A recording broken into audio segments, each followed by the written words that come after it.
Nope, I'll wing it. Incoming transmission.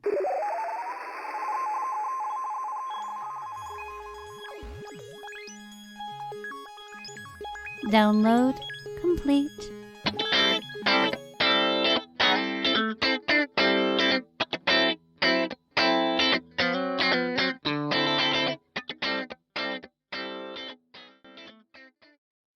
Hey guys, I just wanted to remind you that I fucked up the audio for these next couple episodes, so I apologize. Hi, welcome to the Bradcast Show after tournament report. Tonight we have with us Don Powell, who got first place, going 3-0 with 830 points. Dan, can you please go over your build with us, what you played on your main force, your sideline, maps, and objects, and can you tell us about the special caveat you had with your team? I played Thanos, Sprite 021, Molecule Man, Star Sapphire, Collector, The Chase from Disney Plus, Cloak of Levitation, and Aunt Petunia's house. That was the main force. No light objects, I will note, besides the cloak. Sideline, Destroyer was basically it. I had the Sentinels and the Skrull Spies on there, but I had yet to roll for either of them. And then maps was the Aunt Petunia's house, Iron Man's workshop, and Realm of Death. And this caveat you said. So the caveat is Thanos is now on the watch list. Thanos has been complained about, memed about, lots of memes and complaints. So he ended up on the watch list, I think. The caveat was I played both of the options from PJ Boland's poll in Critical Clicks, which was Thanos is a non-standard character and Thanos only gets his improved targeting during his mind control. So, what was the focus of the team? What was the game plan? Why did you build it the way that you did for it all to come together? So, I have to thank Jay Solomon for kind of coming up with the core of the team. We had talked about it a little bit. And then just this week, I had switched the Latveria map bonus over to the Aunt Petunia's map bonus. So the collector. I think the big thing is that when Thanos mind controls, your opponent's figures get +1 damage. Now, that's probably the big thing for me. Now, not for not, Thanos gets +1 damage. That helps him out a lot. Molecule Man gets to go to 2, which is not insignificant. And then like Star Sapphire's a big threat with 3, and like Sprite's a decent threat with 3. So those things are like, just damage bumps are huge, right? Power Gem retires, you can't perplex damage for the past 14 months or so. So just damage bump becomes really powerful. Collector's 2 damage. If your Destroyer gets to come in, he can potentially be 7 damage close. Yeah, 7 damage. Close combat expert, the collector trait in an object. He can do 7, which is pretty huge. And then he's side blasting for 5. And like, just the thing is like, maybe this is not directly answering to your question, Brad, but I would just say mind control has been very big since 2017.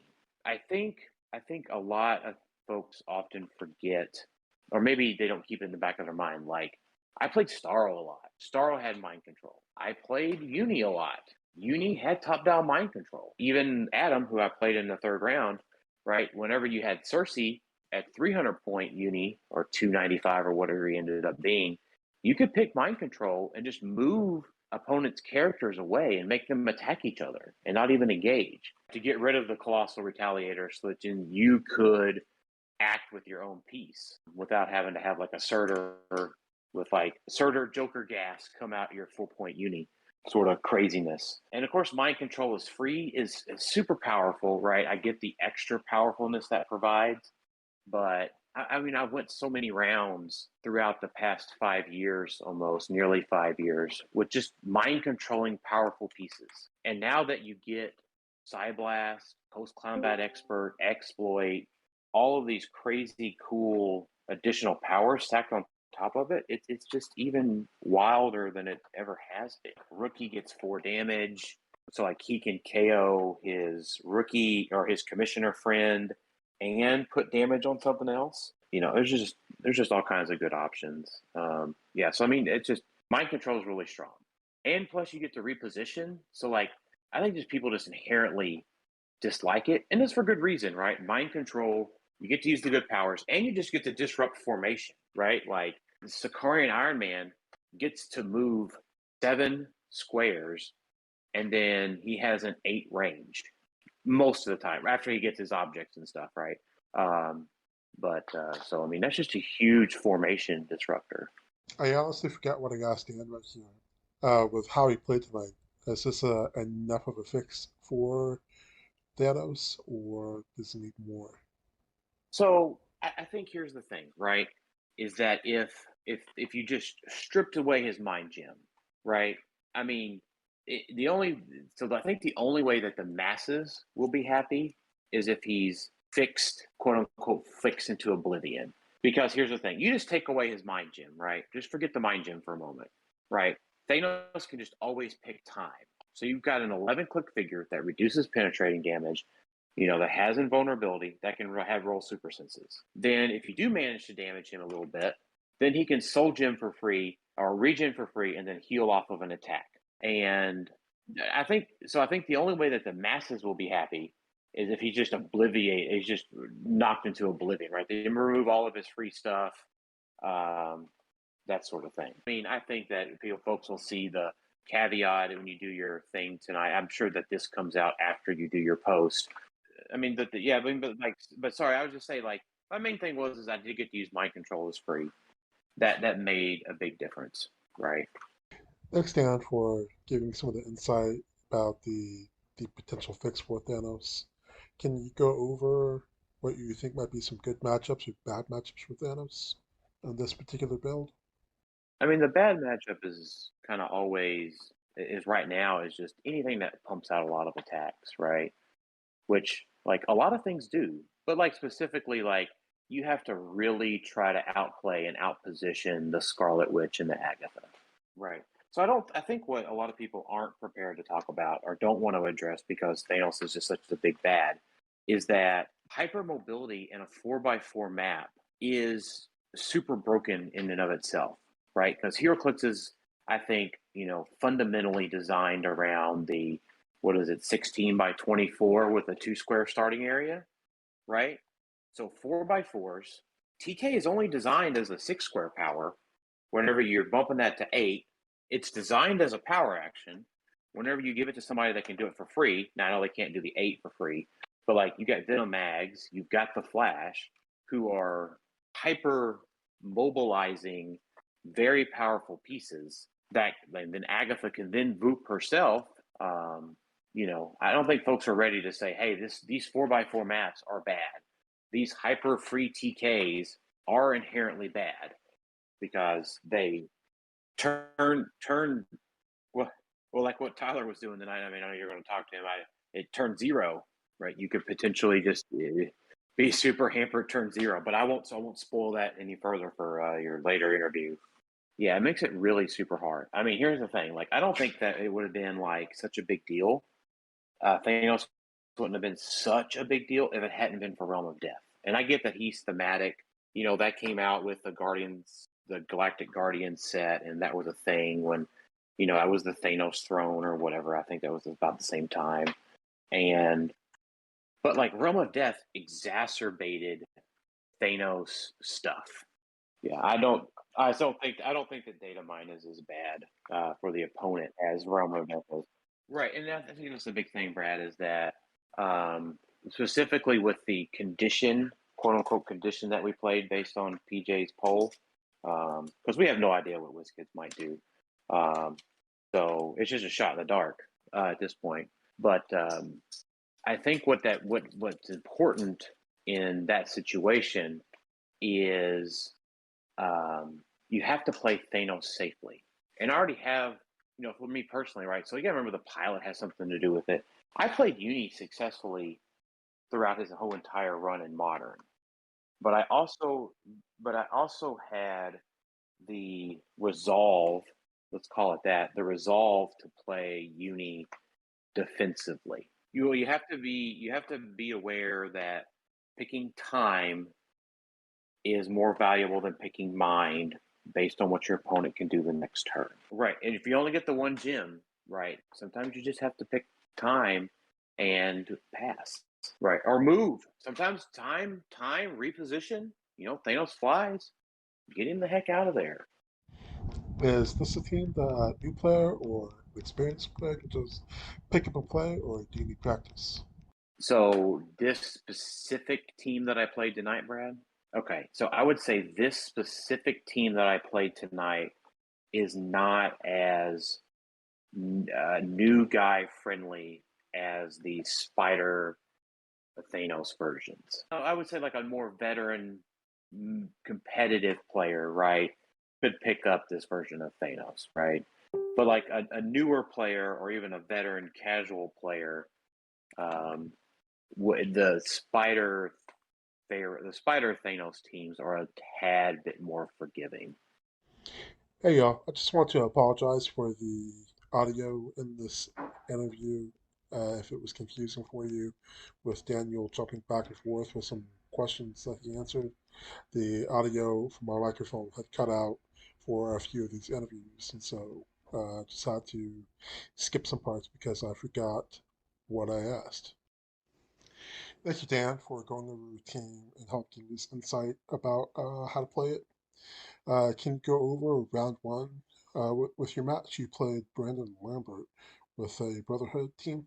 No, I got it. It was Chase A, um, Juggernaut at 100, Super Rare Mystique at 105, and the Retail Magneto, the one that's left, at 25 points. No equips or nothing.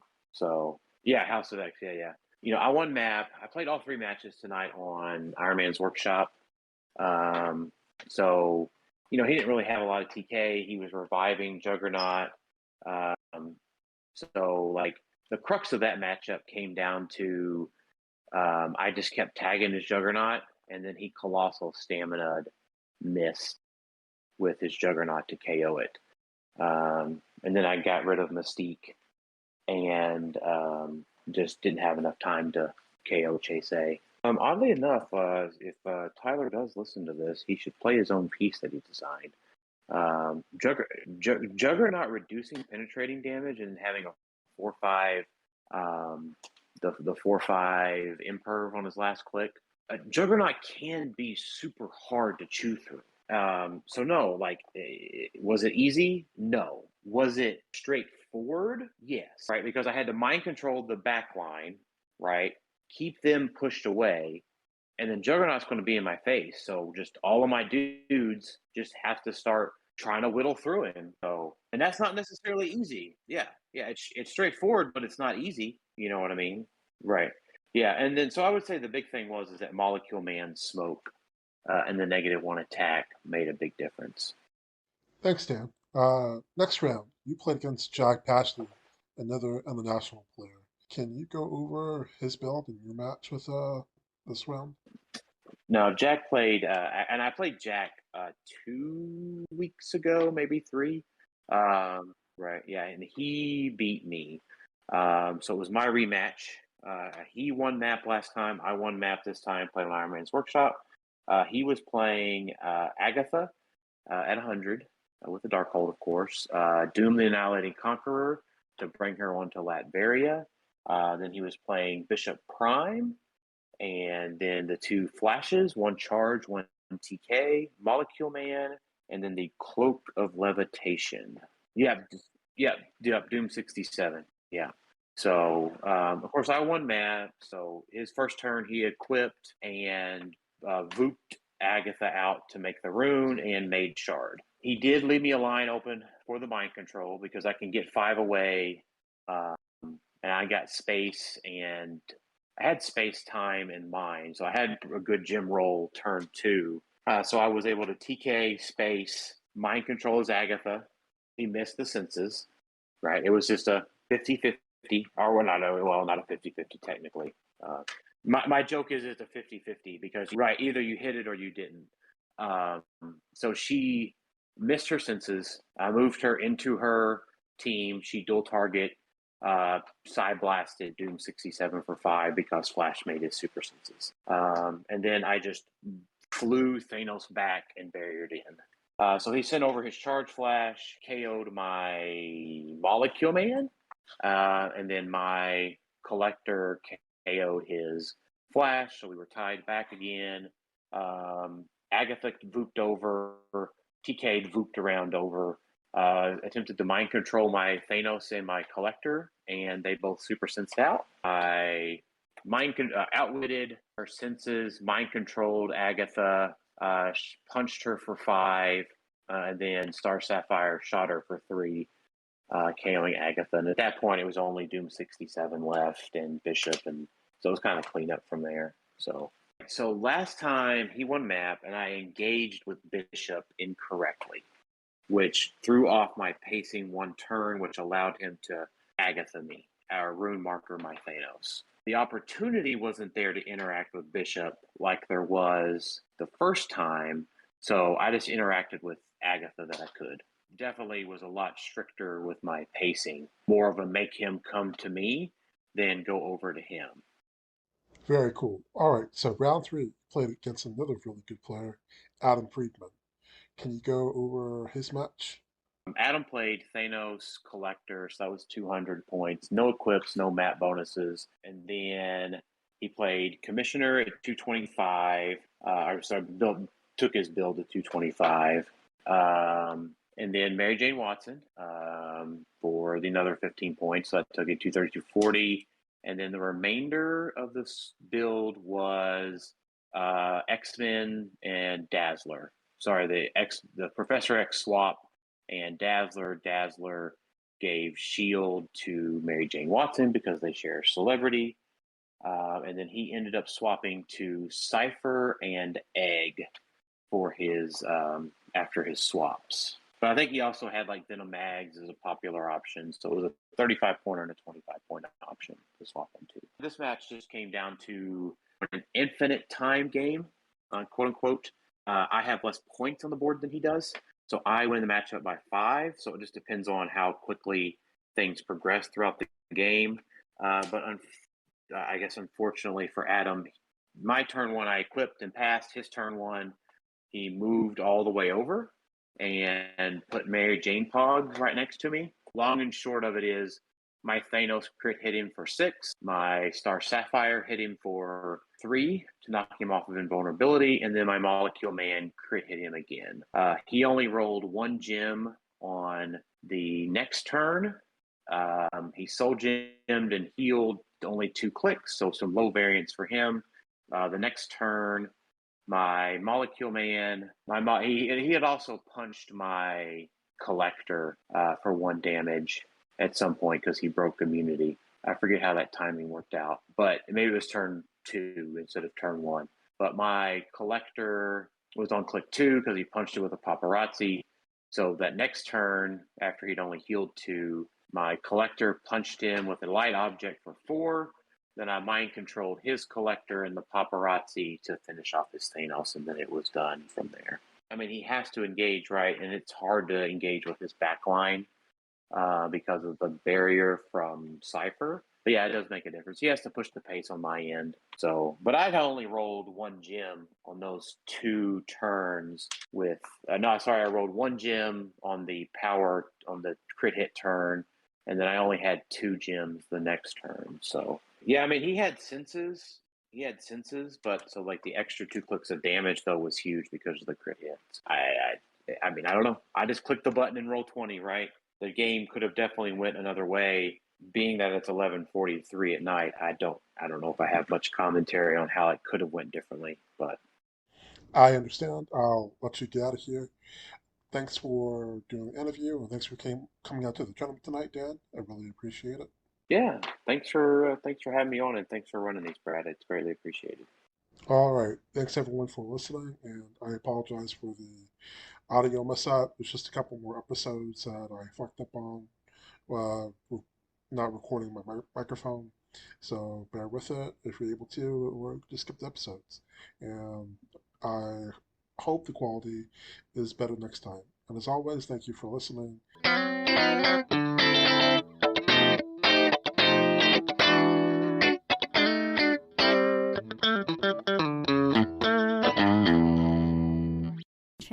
Mission complete.